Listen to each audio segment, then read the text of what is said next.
كتير من المستثمرين بيسألوني ايه اهم مناطق الاستثمار في العاصمة الإدارية الجديدة.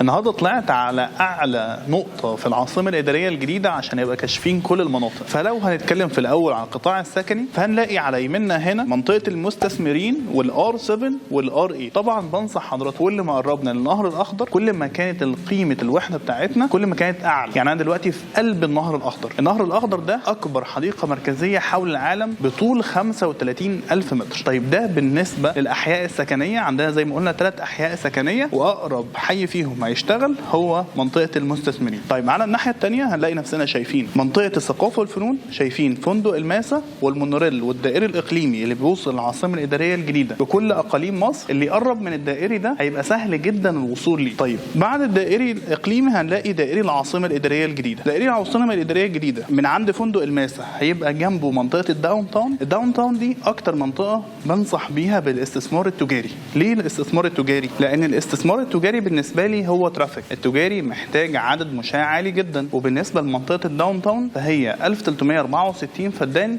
هي اكبر تكتل المناطق التجاريه والاداريه والطبيه والفندقيه، زائد ان هي فيها شركات الادويه وشركات التامين، فيها حاجات كتير جدا تخلي الترافيك فيها عالي جدا. فيها ابراج بتوصل لارضي و50 دور زي نايل بزنس سيتي، ده طبعا بنصح بالاستثمار فيه جدا، ولو عايز تستثمر فيه تقدر تتواصل معايا على الرقم موجود قدامك على الشاشه على الواتساب. طيب بعد المنطقه التجاريه اللي هي منطقه الداون تاون هنلاقي وراها على طول عند البنوك اللي هناك دي خلاص بتتفنش، ووراها الوزارات. طبعا احنا شايفين من هنا 34 وزاره جاهزين للتشغيل بالفعل ومفروشين ومتشطبين بالكامل، غير مجلس الشيوخ ومبنى البرلمان ومسجد مصر تاني اكبر مسجد في الشرق الاوسط كله. المنطقه دي بنصح بيها اللي هي منطقه الحي المالي 1703 فدان، فيها 26 مول فقط ارضي و7 ادوار. دي المنطقه الوحيده اللي بتحقق عامل الندره وعامل التخصص للاستثمار الاداري، لان الشركات المالتي ناشونال بتستهدف المنطقه الحي المالي اللي هي الوحيده اللي فيها مولات اداريه فقط متخصصه اداري، يدخلوا يفتحوا الشركات بتاعتهم او الفرانشايزز بتاعتهم في المولات المتخصصه اداري دي. فدي بنصح فيها بالاستثمار الاداري. فكده عندنا بالنسبه للاستثمار السكني والاداري عرفنا فين المناطق.